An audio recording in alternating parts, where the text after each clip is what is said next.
So cults are being commodified as part of a media spectacle. I don't think that's a mystery to anybody at this point, but it's absolutely come into full focus of late.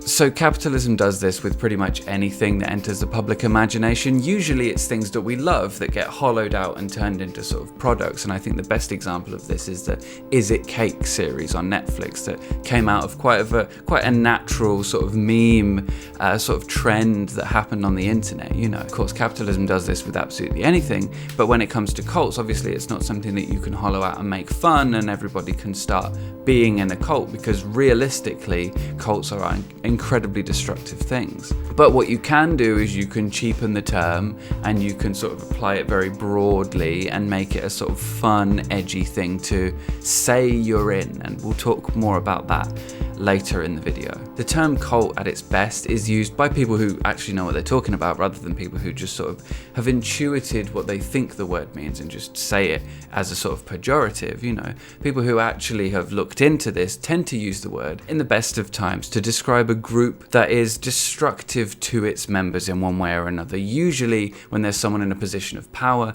taking advantage or leading somebody to make decisions that are not in their best interest, or taking advantage of people who are in a position of less power, less influence in the situation. At its heart, a cult is ultimately a abusive relationship. So recently cults have sort of recaptured the public imagination and people are talking about them again. And I think that's a good thing. There's a lot more documentaries recently about cults. There's a lot more content. And so kind of what's happened is that because this conversation's become more popular, because this is a conversation more people are having more often, more people who don't really know what they're talking about are saying their piece, right? And so you've got a lot of situations where this very important and serious topic has become the subject for sort of media personalities to make snide quips and remarks about. And what comes to mind is the video I did on the wisecrack video on cults. And that's a video I made a while ago, but it's absolutely relevant in this regard, I think. Do you know what this reminds me of? Sometimes this makes me feel like, if you've seen the film Don't Look Up, and that obviously had mixed reviews, but there's a scene in the film where Leonardo DiCaprio is sitting at this sort of news desk thing, and he's trying to get what to him is an incredibly important point across to the audience, to the people he's speaking with, and to the audience at home. And the people that are there on the panel are just kind of making these just really like American media personality sort of jokes, right?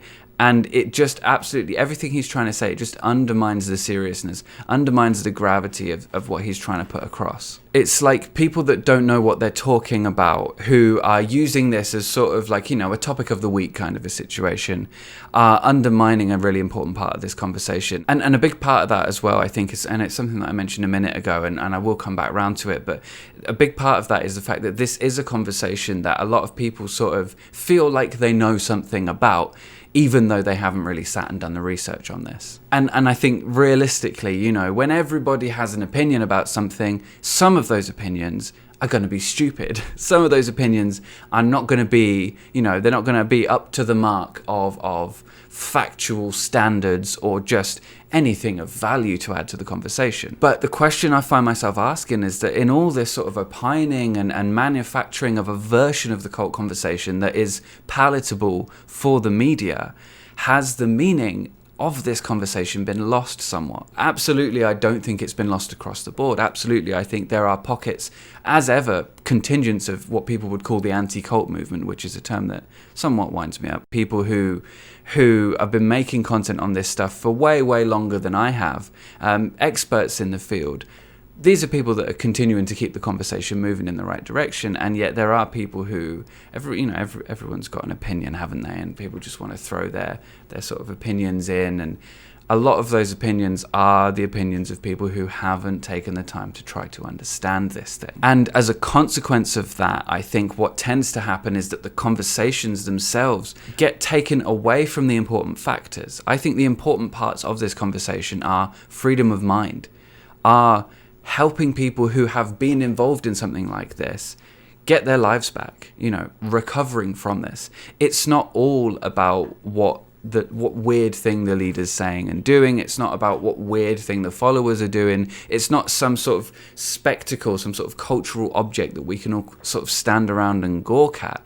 This is a really human issue, and I think that is somewhat overlooked quite often when this conversation hits the mainstream. So while I'm under no illusions about a video like this pushing back on that or really changing that in any way, I do hope that it can, for those of you who are watching it, bring this conversation back to its most important points, which are the issue of prevention being the best cure with cults, the issue of each of us educating ourselves on how cults work, on how undue influence works, and recovery from something like this, helping those people who have been involved in this figure out how to get their lives back, figure out how to reconnect with themselves, figure out what to do with the experience that they've just had, be that speaking out, telling their story, or be that, going to therapy and working on it in a private way, or both, or something else, But I think, and this is where we'll come back to that point that I sort of touched on a few times here, the thing that really I think underlies all of this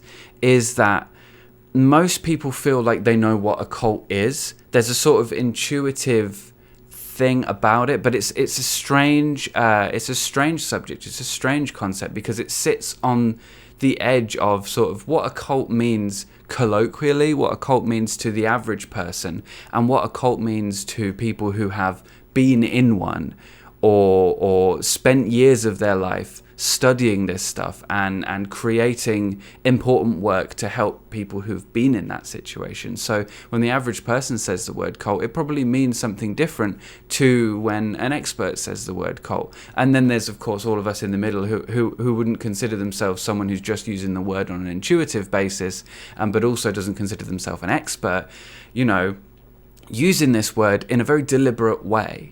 And I think that as this conversation becomes more widespread, people will see a certain thing and they will sort of intuitively, because it's one of those things that doesn't beg the question, well, what do you really mean by cult, until you start to push, and then you get sort of these half-ass answers like, oh, it's a small religion, or, oh, well, every cult plus time equals religion, or, oh, it's just a thing people say when they don't like what someone's doing. And all of that stuff it's not helpful, although of course that is true when the people using the term aren't people who've sat down and really tried to understand what the experts who are using the term actually mean by it.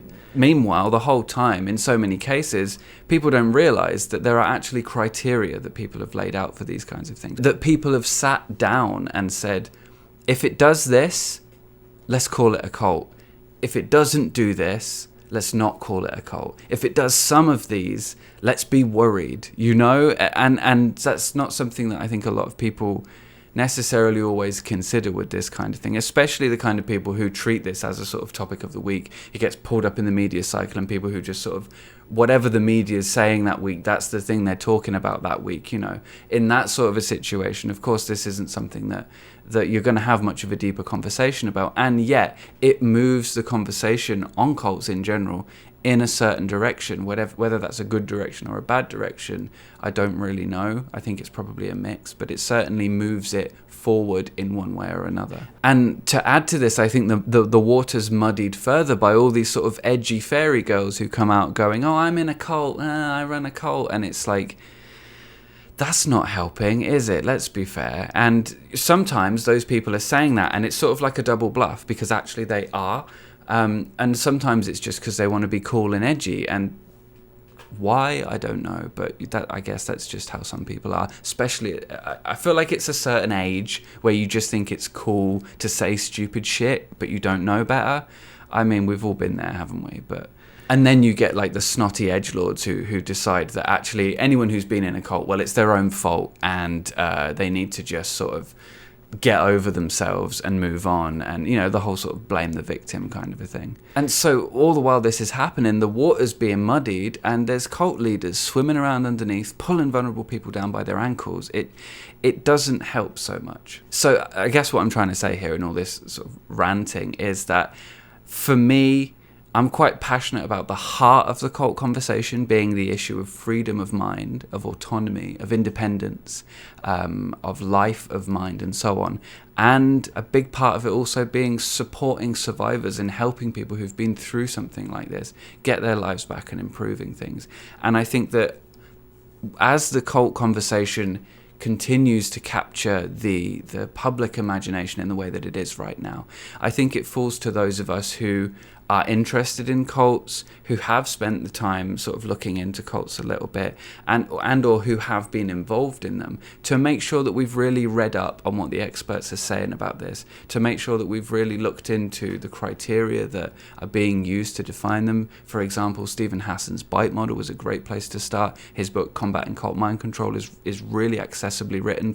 It's not sort of like really heady with all the sort of academic language that some of this stuff's written in. So that's a great place to start if you haven't read any of this stuff yet. But I think it does fall to each of us who find ourselves involved in this in one way or another, or interested in this in one way or another, to make sure that we have sat down and done that research, so that when the cult conversation comes to our door and when the cult apologists come knocking, and they will, that we can respond to that with like a level of insight, having done that research, having done that reading, and having a more informed point of view on this than someone who, you know, is interested in this and has an intuitive understanding on what cults may or may not be, but hasn't themselves actually sat down and done that research and put that time and energy in, you know? It's something that I keep saying, and I don't know if this is my way of phrasing this or if this is someone else's way of phrasing this, but it always comes to mind, right?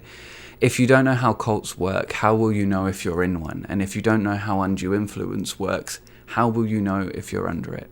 So if you want some resources on this, there's some in the description below. And if you want to support the content that I'm making, and I realize I'm not making that much on YouTube these days, mostly it's over on Instagram, so definitely follow me over there. But if you want to support the content I'm making, you want some extra content from me every single week, then please consider supporting me on Patreon. There's a link to that in the description below. Otherwise, I'm Andy Fellows, and I make videos on thinking for yourself in the face of cults, destructive spirituality, and toxic online culture. Please be kind and ask good questions, and I'll see you soon.